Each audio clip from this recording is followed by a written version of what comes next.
एक बार दो कौन थे, बिल्लियां थी।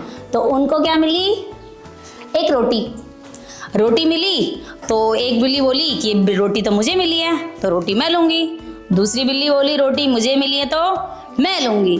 तो दोनों आपस में रोटी को खींचने लगे कि मेरी है और मेरी है। वहां पे कौन बैठा था, चालाक बंदर। अब बंदर को क्या सोचा कि ये दोनों बिल्लियां लड़ रही हैं, क्यों ना मैं थोड़ा इसका फायदा उठा लेता हूँ। तो बंदर किसके पास गया, दोनों बिल्लियों के पास में बैठ। बंदर ने बोला कि तुम क्यों लड़ रहे हो।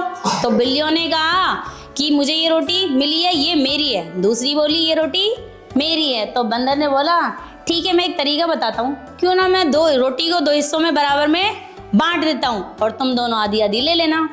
फिर बंदर क्या थोड़ा चालाक था, उसने जानबूझकर रोटी के दो हिस्से बराबर नहीं किए, एक हिस्सा छोटा और एक हिस्सा बड़ा।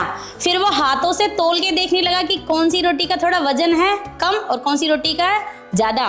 तो उसने क्या किया, जो रोटी का वजन ज्यादा था उसमें से एक टुकड़ा तोड़ा और खा गया। फिर थोड़ी देर बाद उसने देखा कि एक रोटी फिर कम हो गई और एक रोटी फिर ज्यादा हो गई। अब उसने दूसरी रोटी का टुकड़ा तोड़ा, थोड़ा बड़ा तोड़ना, बड़ा तोड़ बेटा, रोटी का टुकड़ा बड़ा लेंगे, थोड़ा सा बड़ा तोड़ लिया।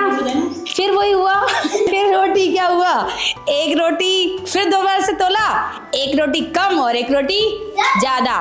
फिर उसने दूसरी रोटी में से टुकड़ा तोड़ा और उसने जानबूझ के कैसे टुकड़ा तोड़ दिया, बड़ा, ताकि दूसरी वाली कैसे हो जाए, बड़ी, और ये वाली हो जाए छोटी। वो उसको फिर खा गया। ऐसे उसने धीरे कर करके रोटियां खानी शुरू करी।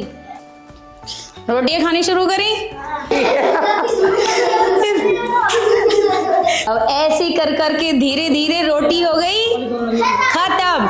अब दोनों बिल्लियां कर रही थी, बंदर को देख रही थी कि इसने तो क्या किया, हमारी लड़ाई का फायदा उठा के पूरी की पूरी रोटी खुद खा गया।